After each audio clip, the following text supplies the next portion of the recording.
adalah latihan kita. Kita nggak pernah latihan. Kita latihan pas bermain dengan lawan gitu. Jangan ditiru yang seperti itu, karena kita harus jalanin semua prosesnya sekurang-kurangnya sekali, 2 kali, 3 kali, berkali-kali, sampai benar-benar puas, sampai benar-benar sempurna. Kalau kita lihat Steve Jobs, enak banget kan dia presentasi. Dia itu latihannya ratusan kali. Dia lihat sendiri videonya, kemudian sampai ada nggak suka diulangi lagi. Kita cuma lihat hasilnya, kita nggak pernah lihat usahanya. Nah, caranya gimana? Ya simulasikan lah. Misalnya kalau mau presentasi di Bukatalk ya datang ke sini. Lihat, oh seperti ini tuh ruangannya. Nanti saya harus ngomong seperti ini dan sebagainya. Ini sendiri, bisa juga cari teman-teman korban yang mau ngasih masukan. Jadi presentasikan di depan, teman-teman kemudian mencari umpan balik atau feedback. Feedback itu sangat penting. Seperti ini, latihan kemudian ya lihat salahnya apa. Nah, satu hal yang sebagian besar orang nggak mau ngerjakan, tapi kalau dikerjakan nih efeknya dahsyat, akan memoles persentase ke tingkat yang luar biasa.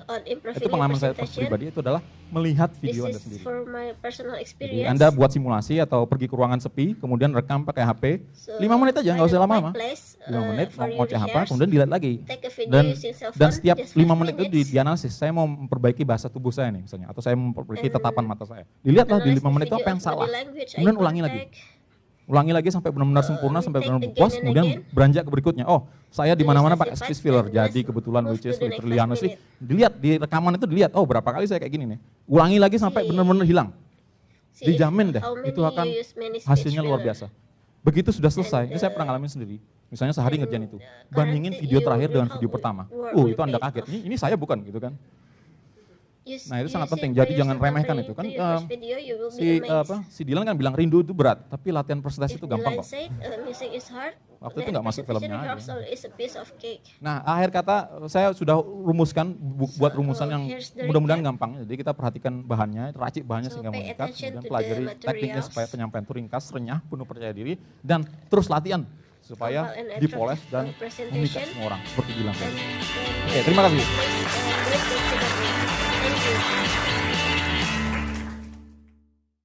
Buka aja, buka lapak.